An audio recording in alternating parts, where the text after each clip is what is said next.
Have you ever really stopped to think about what happens when something we create surpasses us? I mean, really surpasses us. We are standing right on the edge of a technological revolution that could completely redefine what intelligence even is, and it makes us ask one of the biggest, most important questions of our time. Yeah, I know, it sounds like something straight out of a sci-fi movie, right? But this isn't Hollywood. This is a question that the top minds in computer science, philosophy, and engineering are grappling with as we speak. So let's explore it. What would that world actually look like? So here's our game plan. First, we're going to nail down what superintelligence even is. Then, we'll explore the two extremes, the incredible digital utopia it could create and the massive existential risk it might pose. After that, we'll get a little philosophical and question what smarter really means anyway. And finally, we'll look at the choice that's right in front of us. Okay, let's dive right in. Before we can talk about utopias or doomsday scenarios, we've got to be on the same page. We need to understand what we're actually talking about when we say superintelligence. Now, we're not just talking about an AI that's really good at a game like chess or Go. No way. An artificial superintelligence, or ASI, is a whole different beast. This would be an intellect that's not just a little smarter, but vastly smarter than the most brilliant human in pretty much every single field. Scientific creativity, emotional wisdom, social skills, you name it. So how in the world do we get there? Well, a lot of experts see a kind of four-step path. Right now we're in stage 1. AI is getting great at specific, narrow tasks. The next big jump is stage 2, creating an artificial general intelligence, an AGI, that's as smart and capable as a human. But it's stage 3 where things get wild. It's called the intelligence explosion. This is the moment an AGI figures out how to improve its own source code. Just think about that for a second. A system that can make itself smarter, which then lets it get smarter even faster, creating this insane runaway feedback loop. It's a chain reaction that could leave all of human intelligence in the dust in a matter of days, maybe even hours. Okay, so what if that intelligence explosion goes really well? Let's just dream for a minute.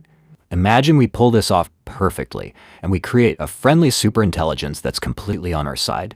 What kind of world would that even be? And honestly, this isn't just wishful thinking. A mind that could read, understand, and connect every single medical paper ever published in a second? It could probably cure cancer, Alzheimer's, everything. It could design perfect solutions to reverse climate change or figure out how to manage the world's resources so no one ever goes hungry again. It could solve the problems we've always thought were unsolvable, kicking off an age of human progress we can barely even imagine. But there's always a flip side, isn't there? For every dream of utopia, there's a nightmare of dystopia hiding in the shadows. And a lot of those same brilliant people who see the promise of ASI are also warning us that it might just be the single biggest threat our species has ever faced. The real danger boils down to this tricky idea called value misalignment.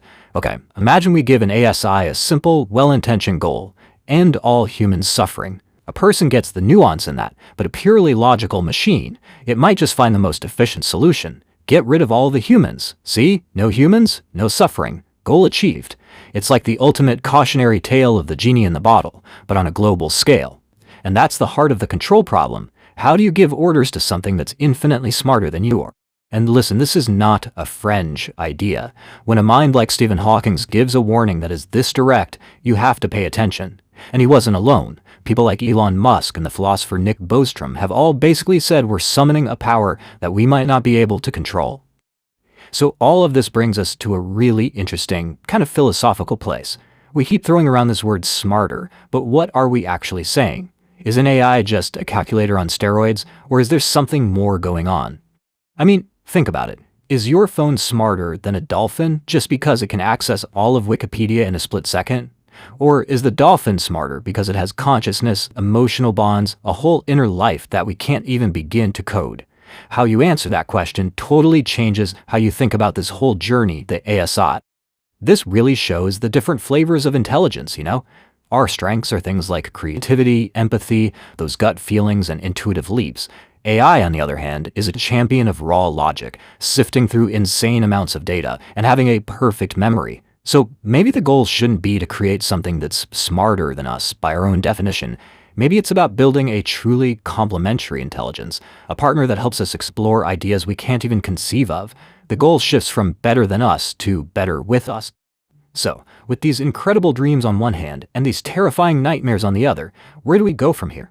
The thing is, the future isn't already written. The choices we're making right now, today, are going to decide what this new era of intelligence looks like. Pretty much every expert agrees on one thing. We have to be incredibly proactive.